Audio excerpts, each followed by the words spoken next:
Ricardo, muchas gracias.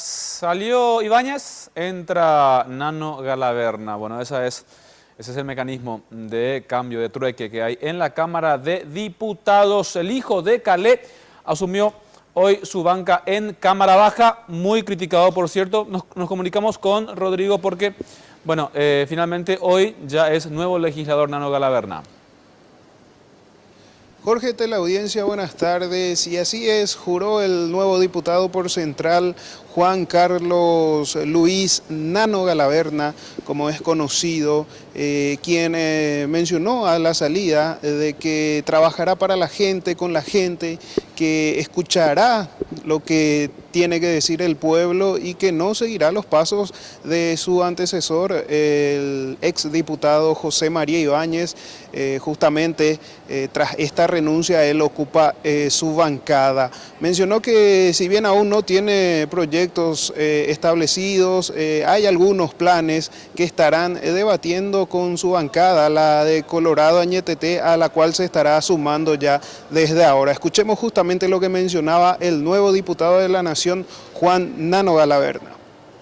Sí, con mucho trabajo, con mucha responsabilidad y mucha honestidad, ¿verdad? Apoyando siempre los proyectos de nuestro presidente electo Mario Agüo, los proyectos que venga del Ejecutivo y trabajar con los colegas para mejorar la imagen de nuestra querida Cámara. ¿Qué opinas de lo que pasó con Ibáñez, por ejemplo? Y creo que el pueblo dio un mensaje y tenemos que hacer las cosas como corresponde. Mi mayor orgullo es ser hijo de Calé Galaverna y una gran responsabilidad. Acá su padre dijo que usted tiene que mejorar su paso. ¿Cómo va a hacer eso? Muy difícil, muy difícil. Pero yo lo único que prometo es trabajo y estar siempre al servicio del pueblo. Y un tema muy polémico también que salpicaba al nuevo diputado es sobre el tema del equipo de fútbol que supuestamente había ingresado por recomendaciones suyas al TSJE, mencionando que no es así y que no hay pruebas sobre ese tema. Escuchemos lo que refería justamente Galaverna sobre eso.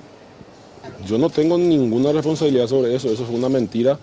En ese entonces una guerra entre el finado Acero Sucolillo y mi padre, ¿verdad? Y yo era arquero, capitán de ese equipo y me metieron a mí también como supuesto planillero de la justicia electoral. Yo jamás fui integrante de ninguna institución del Estado. Y fue acompañado por toda su familia y también, claro, por supuesto, por su padre, el senador Juan Carlos Galaverna, quien dijo estar muy emocionado y evitó hablar de otros temas a las preguntas de los colegas. Escuchemos lo que mencionaba justamente el senador Juan Carlos Galaverna. Muy orgulloso y feliz y con infinita gratitud a Dios. Senador, ¿tiene alguna opinión sobre el tema González? Lo vamos a hablar después, hoy estoy en un momento de celebración. Y si bien mencionó el nuevo diputado que no tiene la misma línea de pensamiento que su padre, el senador Juan Carlos Galaverna, mencionó que intentará seguir los pasos para honrar así el apellido que lleva consigo.